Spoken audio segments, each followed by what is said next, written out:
everyone. Welcome to another edition of What Drives You. In fact, this is edition number 90. We're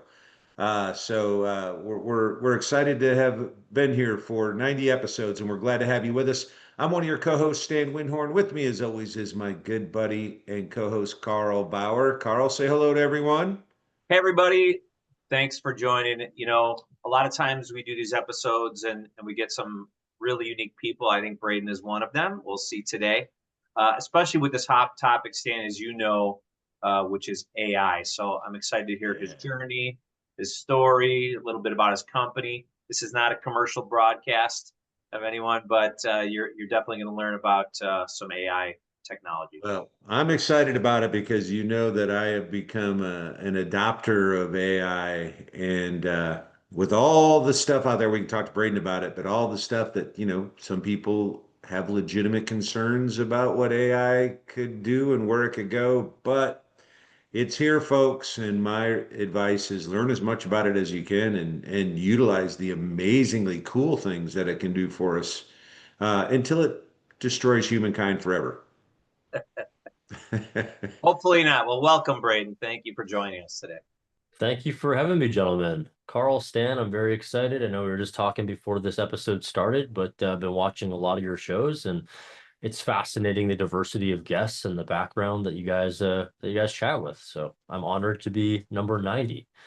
Yep. So Well, let's start because I you and I are newer acquaintances, newer friends, industry uh, connections through our buddy Matt Cole. And let's start out.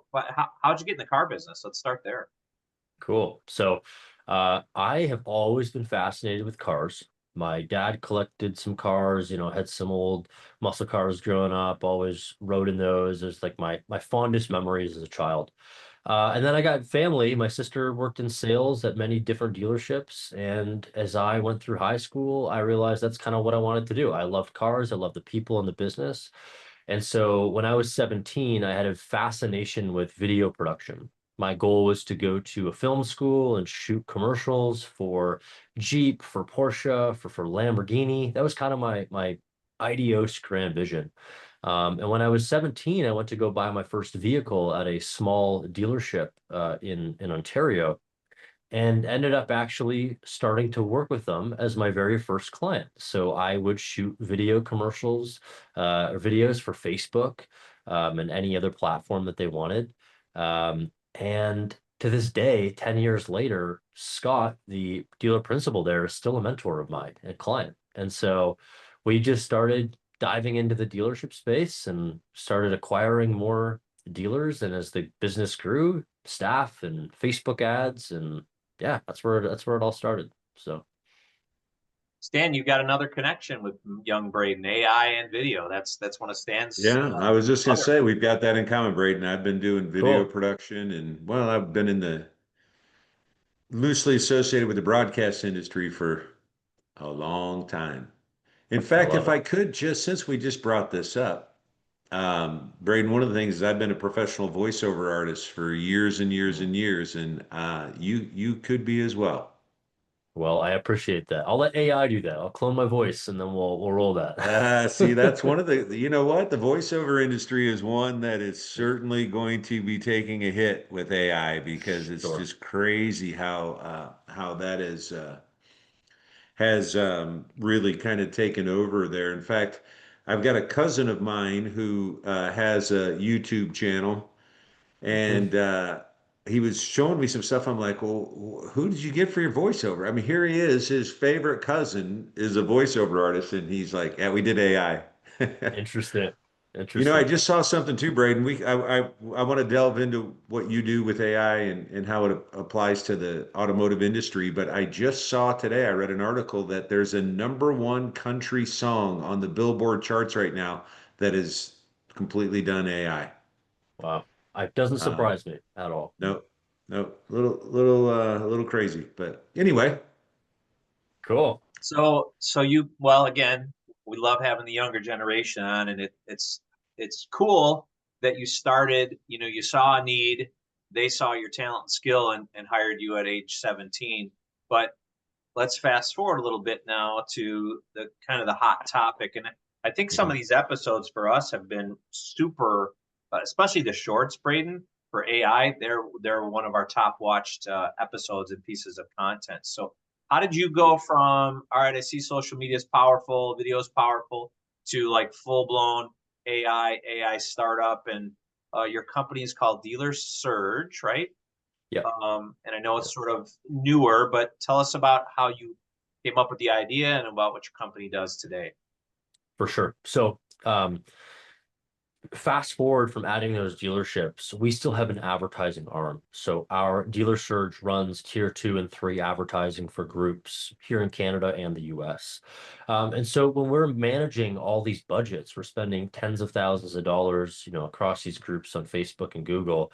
Last year, we were looking into the analytics, like super in the weeds, and like most people are looking at conversions and all these things, and we dove a layer deeper and we're like, how many of these calls that we're driving your dealership actually get answered? Because it's the most important thing, right? And so one of the stores, very large franchise, I shouldn't say very large, but a good size dealership. They sell about 120, 150 cars a month. They missed 52% of their inbound calls.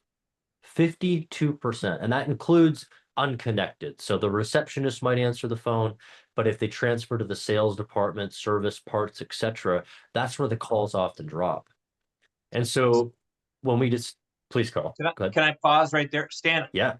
You, Stan, were you ever in Canada? I think Brayden might be a long lost child of yours now that I'm thinking about it, because you've now hit on a third thing that is Stan's hot button, and he'll tell you about it after you continue with your story. But unanswered phone calls and what Stan and I do all day long to just the terrible process, missed opportunity. It just blows my mind. But anyway, Stan, keep that in the back of your mind there.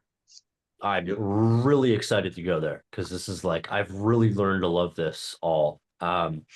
So yeah, like that's what the problem that we found. And at the time, like last year, OpenAI released their voice model, their like really good conversational voice.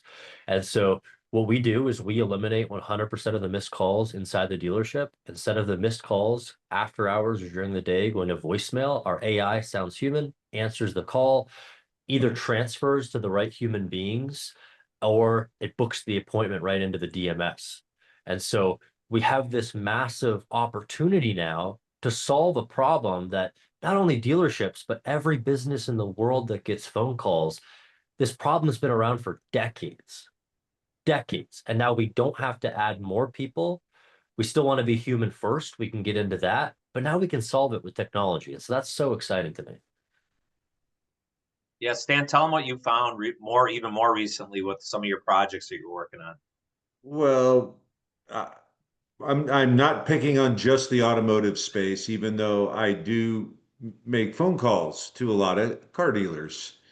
And I have found for years, I have been going, how can their inbound phone calls, their receptionist, if you will, whether it's a real one or it's the old school technology is thank you for calling this dealership, press one for this, press two for that, Yep. getting lost in this abyss of nonsense and literally giving up because you can't get the right person or sometimes anybody on the phone.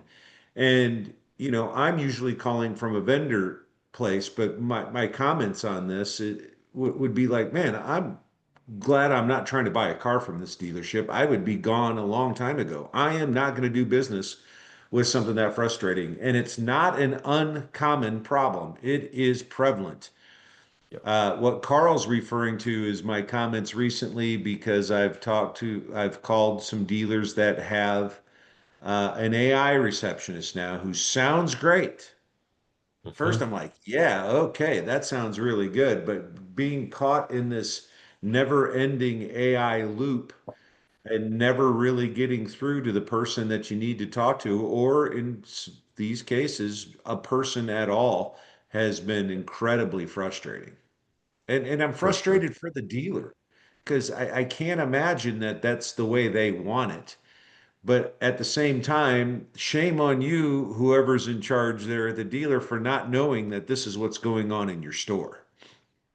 Mm-hmm. Mm-hmm. This is there's a massive problem with the way phone systems are set up. Like, let's take AI out of the equation. Call trees, dead voicemail inboxes, like it just rings and rings and rings. A few weeks ago, my Saturday night, I scraped a bunch of dealers' names, top 100 performing stores. Won't name them, obviously. Not all of the top ones were in there, but reputable stores here in Canada. Called every single one, 100 stores on a Saturday night. Every single dealership was the experience that you just mentioned, Stan. It was Yeah, ringing until no voicemail or a call tree. And once you go through one for sales, two for service, you go through other selections, it says, oh, sorry, we're closed today, or we're closed right now. And yeah, it's like, how can we elevate the customer experience? So you hit the nail yeah. on the head. Yeah. Yeah, I don't know how many years ago it was when the new technology is we can direct your phone to the right person with the press one, press two, and this is not just the automotive industry. This is almost every industry that there is. It is so frustrating to get through. I'm sure I'm like most people where I'm calling any company that has that, and I'll sit there and just be like, operator, operator, operator, operator, operator. Start screaming at the phone because I want to talk to somebody. I need to get something done. I don't have time to go through this endless barrage or this endless maze of trying to get through. What happened to the days of the directors of first impressions, otherwise known as the receptionists, and having a human being who cares and can direct somebody to the right place? I'm hoping, Brayden, that AI will take care of this uh, for the automotive industry, just because that's the industry that I'm in, but for industries in general. Where are we? Where do you think it is? How close are we to getting something that isn't as frustrating? Well, like anytime, like a lot of the times when we talk about voice AI, like people are like dealers in any business, you think, oh, well, I've dealt with voice AI. I hate it. But what they're referring to is when they call the bank or they call uh, an airline, or a telephone provider for us here, TELUS, right? You're on this like robotic yes, no call structure with this quote voice AI, and it's not the same. Like it's not a conversational application that you're usually speaking to. Now that's going to change here, right? But I believe we're very, very close. Like when we started this company a year ago to today, the AI behaves and performs completely different, more conversational, doesn't interrupt people. That was a big problem with voice AI, right?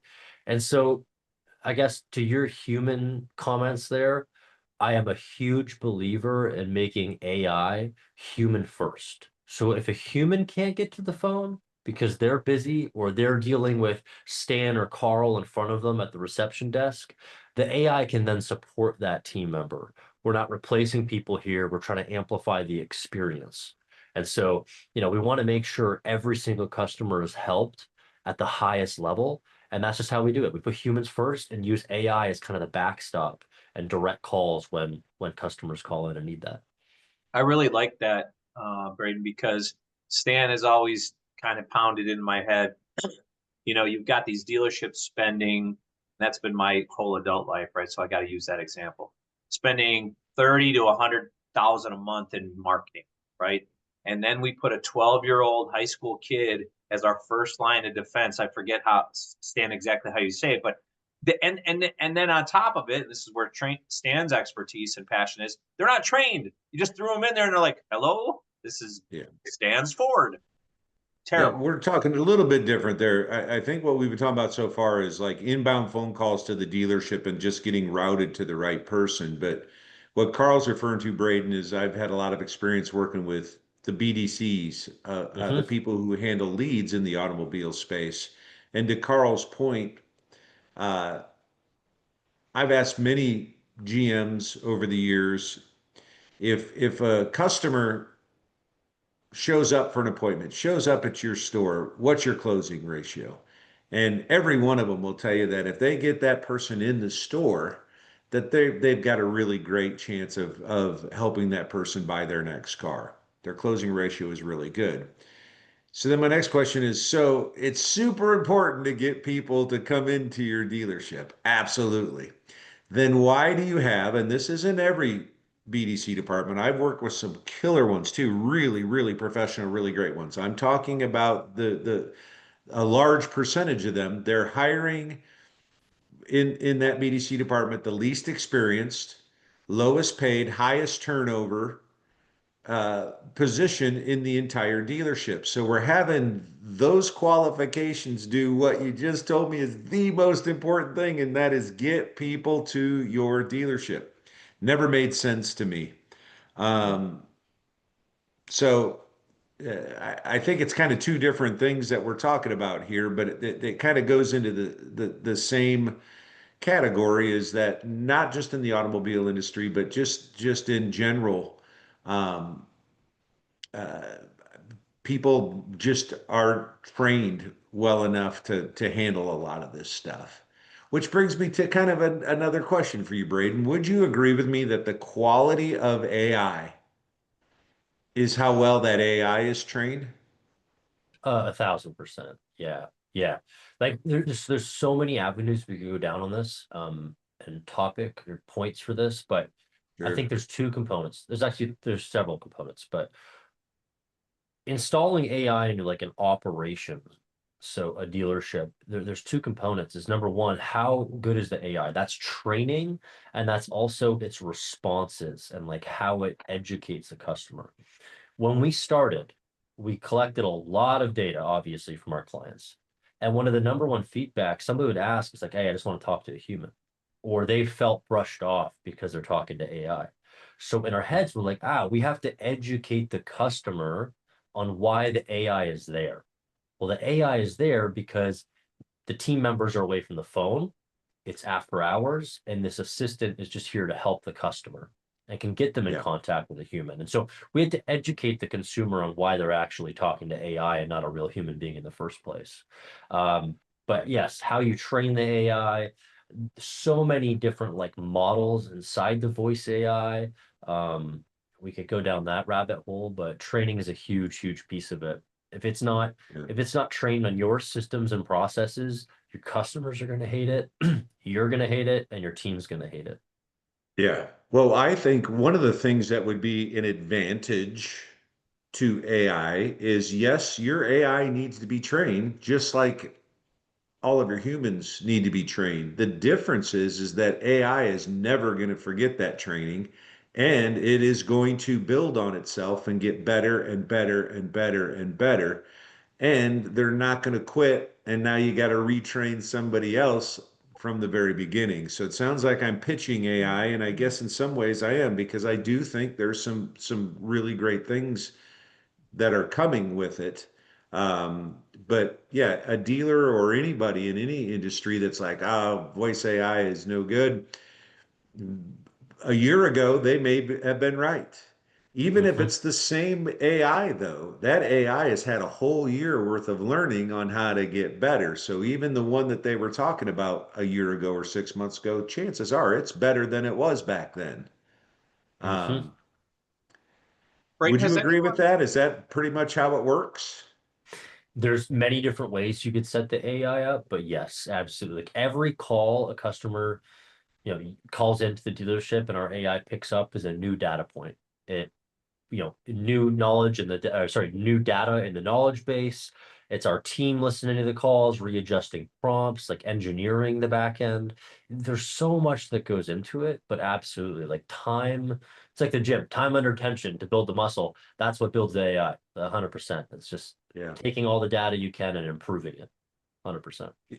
If I could comment too, just, you had said something about customers not feeling comfortable talking to AI, and I agree, and I understand that. I think it's something though that will also get better as the AI gets better, and as we as people get more comfortable with it. It's like any other technology; it takes a while for people to get comfortable. This is almost a silly analogy, but when you may not remember these days, Brayden, but when you used to go to the grocery store, you would go through the line and you'd have a person running your stuff through the groceries, and bagging them and all this stuff. And then all of a Stan, sudden they he's in had, Canada, Stan. They still do that in Canada. Yeah, we still do oh, that. okay. I did that My the other day, apologies. actually. Well, Yeah. here in America, Braden, for many years now, you can go to a self-checkout and you check yourself out. And at first I was uncomfortable with it. Sure. I was even like, well, what? I got to do your job for you and check myself out now. Now I only go through that because it's just so much more convenient and everything. So my point on that analogy is I think as time goes on, people are going to get more and more comfortable as the AI improves with interacting through AI because it's going to make it more convenient for them to get the answers that they need or their questions, answered information that they need. Uh, I I don't see think, it replacing humans altogether, and I'm glad you said what you said because I think it's at least at this stage of the game, it is a backup. It is to assist the humans that are working in whatever business that there is. yeah, I like that human first angle, Braden. It because when you say that, that puts people a little bit like they tried. It's that positive intent, right? We tried to Yep. get you a human, but they're busy, right? Everybody understands that a little bit. And now you got this professional, trained, well trained, hopefully, good voice assistant. Does this have any? I was thinking about this as you guys were kind of kicking around AI and voice and all that. Remember when Google used to give out the free information calls to gather everybody's voice dialects and tones and Mhm. all that, so it could understand better? Does that also then apply to all the calls that your AI or any AI is listening to, and those because a lot of times it's the human talking to the AI, and it again, if you're recording hours and hours and hours of calls every day throughout your network, I mean that's some powerful data to keep your AI getting smarter and better. Yeah, I mean, like on the dialect side, maybe Carl, I'm misunderstanding your question here. But there's a lot of models that people can use, tech companies use and leverage to like multilingual, different languages, accents, all these types of things, and the AI just gets smarter and smarter. We don't train that, obviously. Those are the big tech giants that are doing that. But I'm really excited about the future of it. It's very exciting. So you're an entrepreneur. You've got your main media company that's doing social media and digital marketing and all that. And you spun this. Is Dealer Surge a separate company or is it just a division of the It's main a company? it's a division of it's funding the software. That's the end goal. We Yeah, want to grow it. Yep, that's got it. that's the focus.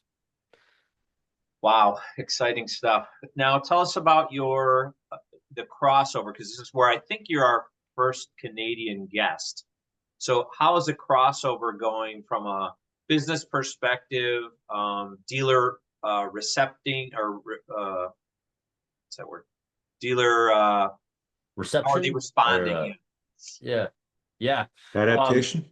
yeah. I mean, like to the technology and the fact that we're Canadian, there's like a Well, mix. I don't know, but technology yeah, because I think yeah, some countries are more open-minded and open to stuff a than hundred others. percent. Yeah, I mean, you guys are way ahead of Canada. Like you guys, like, the automotive space is usually 2 years ahead in terms of adopting technology. But I think that curve is going to change here in Canada faster than before with AI and these new, solutions that are coming out.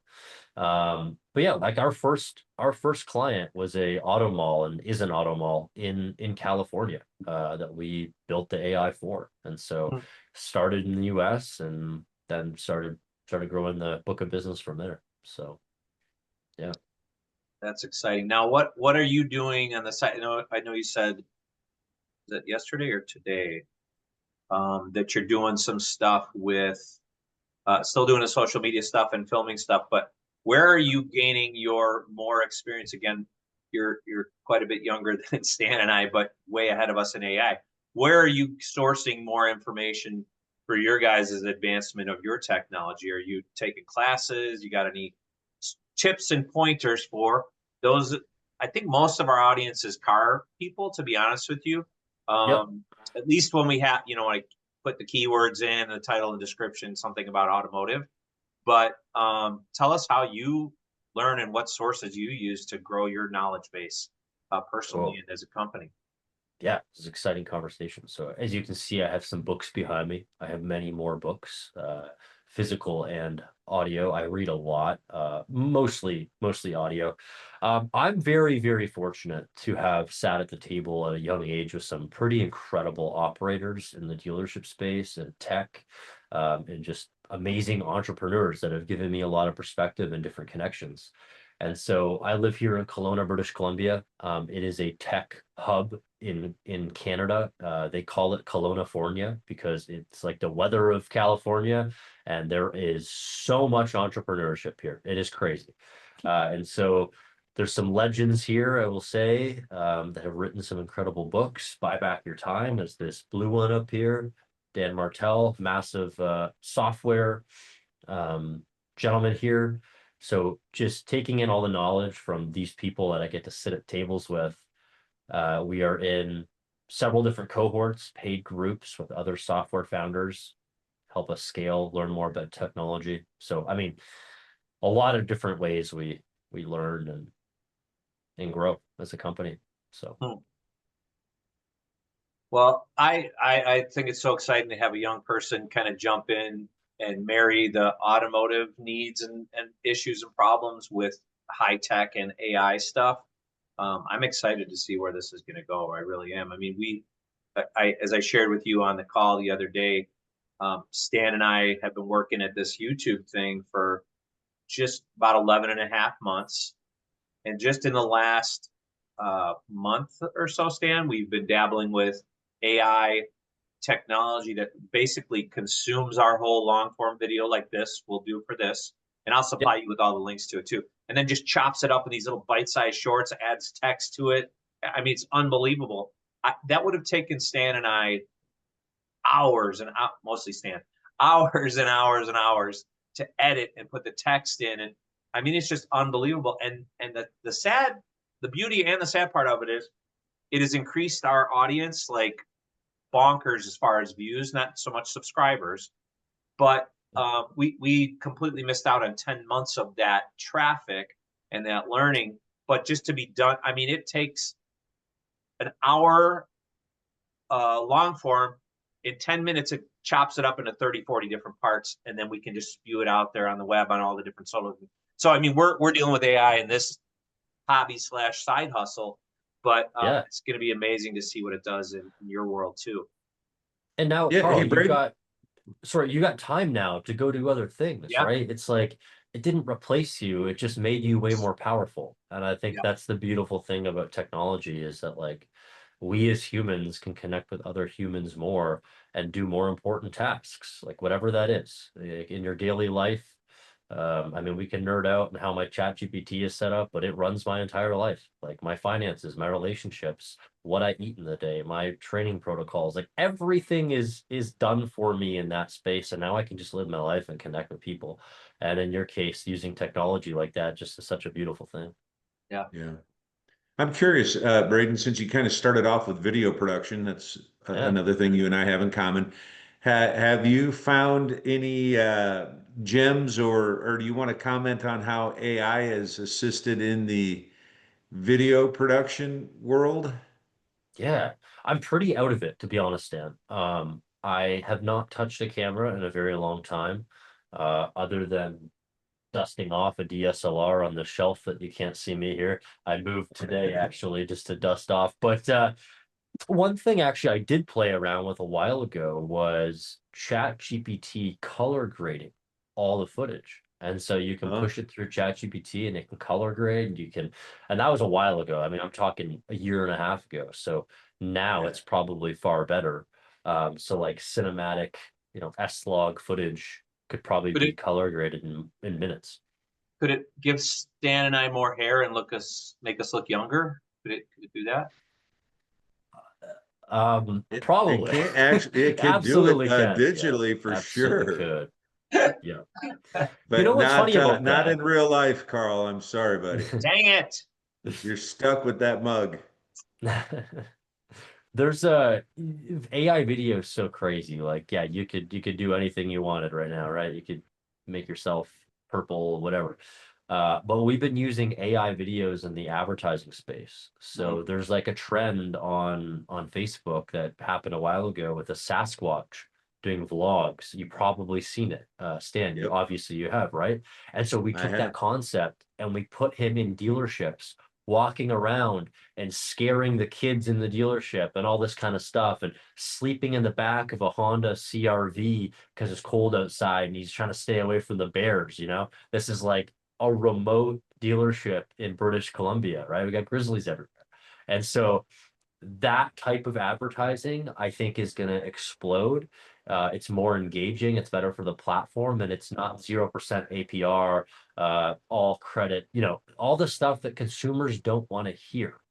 Now you can create in moments. So it's pretty fun. It's cool.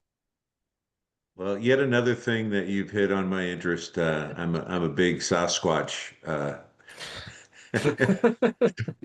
Hey, Uh, do not bring up flying saucers or UFOs, Brayden, because we'll be here all freaking night. But that being said, Stan will send you, Brayden, because he's messed with probably more, well, a lot of ChatGPT, but he made this. Stan's also a magician, and he's got this trick that he did some video on, all through AI. So all video animate. It's unbelievable. So we'll send you that after the show. yeah, Cool. yeah, I and got and some I magic really tricks for think you, Stan. what's that? I got some magic tricks for you. That used to be my childhood. It was magic tricks. So I could Oh It's boy. still my childhood. Cool. All right. I've never grown out of it. No, I've invented a couple tricks that I'm going to take to the market, but what Carl's talking about is I just used AI to make this video, and it was a great experience for me because I learned a little bit about how to talk to AI to get what I was asking for. At this time, so this is probably over a year ago, but it would send me, it would only do like 4-second clips. Yep. And then I edited those together. But for each 4 seconds or 2 seconds or whatever that I used in the final product, there was probably 15 others that I rejected. No, send me another one, but make the hat bigger or whatever the case may be. But my point was is it was a great learning experience for me to kind of get to know how to uh, ask for things of your AI. Yeah. Yeah. Prompting's huge. Like if you don't ask it for the right outcome, you're gonna get crap. And so Yeah, yeah, like, it's important. I love it. cool. Well, Stan, let's Brayden, thank you again so much for your time here. And if you've stuck with us this far, you're going to hear our kind of our rapid fire questions here about our cars and about just some words of wisdom. So, Stan, you want to fire up the rapid fire? Do you want to do that, or do you want to? Yeah, why not? All right. So, Brayden, he's a young man. So, what was your first car that you ever had? The first car I bought was a 2013 Jeep Wrangler. The first car that I learned on was a Chrysler 300 Hemi Oh, Heritage. So it had like the SRT tuning in it. So that was fun. nice. That was cool. That would be a fun car to learn on. Okay, what has been your favorite car? I know you probably haven't had as many as a lot of our guests. I've made a lot of dumb decisions, Stan. You're underestimating me here in this category. Uh, my favorite vehicle was a different Jeep Wrangler. It was a 2018, built and modified by a company. It was the Erwin Group, which I think restructured and had to liquidate a lot of these Jeeps. But what they would do is they would build them into overland vehicles.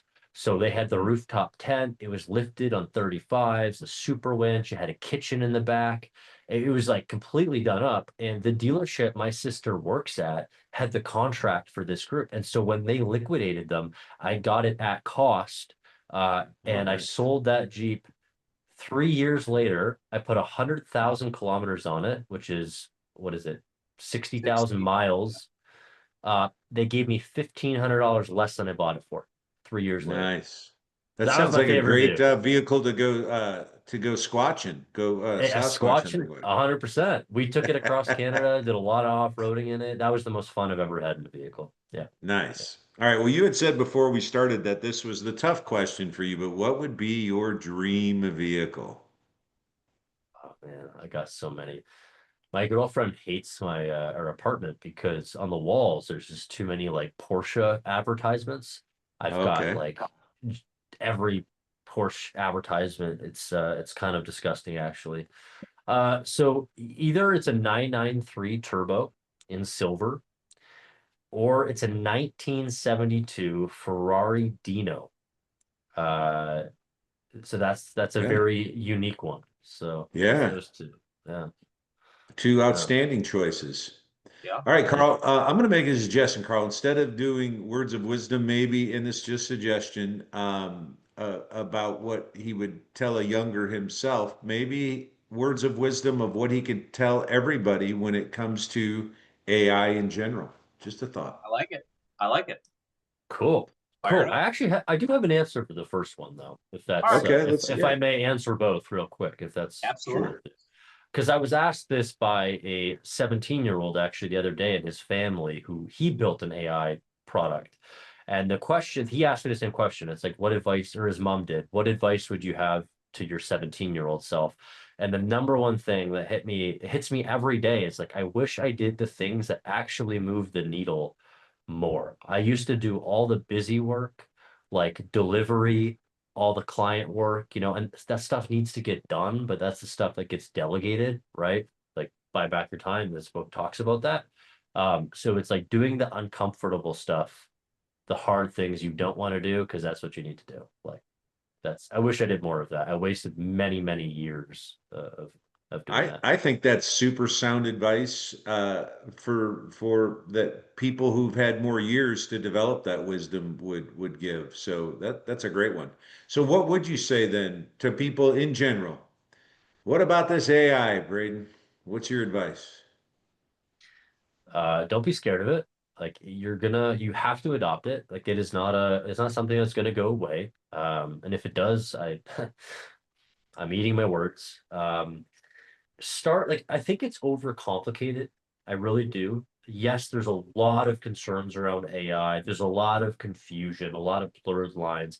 Everybody's putting AI on our chatbots on the website. Every web vendor, not even just in the dealership space. I'm talking anything. Everything. Oh, now our sites are AI integrated, whatever it is, right? And so Yeah. what I like to do is I like to talk to our prospects or anybody I meet with is like, just make a list of the top 5 problems in your life or your business. One, I'm just going to use a fitness example because that's like a background of mine. Is like, I don't know where to start to reach my fitness goal. Okay, that's a problem. AI can fix that. AI can tell you exactly what you need to do. But in a business sense, it's like, hey, we're missing phone calls. Maybe our profits are down this year. Maybe our expenses are too high. Maybe the customer satisfaction scores, like CSI scores, are down, and just research. Ask AI about AI. That's the biggest thing. Don't go to Google to ask about how to use AI because it's going to give you really bad results. Just ask AI the questions that you have on how to use it, and it's going to teach you these things, right? So make a list of the 5 biggest problems, start with the one that's going to move the needle the most, and then just focus in on that. Outstanding. Outstanding. Good ones. Well, Brayden, we need you and I need to talk a little more offline because you hit on two of my little hot buttons. I own JeepLovers.com and I own Oh, cool. PorscheLovers.com and Subaru Lovers. I know who cares, but there's a big loyalty factor there, and that's a .co. We're working on the .com, but yeah, Okay. those are some little side projects that we've got cooking. But thank you so much for being flexible today and Yeah. giving up some of your time. I know you're busy, but hopefully this is gonna either educate or entertain or encourage somebody. I think to see someone of your age do so much in the first decade of their life is very encouraging to me, and I'm sure to young folks. And yeah, we appreciate you being here. Appreciate you both. Thank you so much for the opportunity. I had a lot of fun today. It was cool to just sit here and jam. So, All right. Well, everybody, thank you so much for joining us on this edition of What Drives You. We will see you on episode 91, which should be coming up very soon. Take care of yourselves. Remember, be good humans.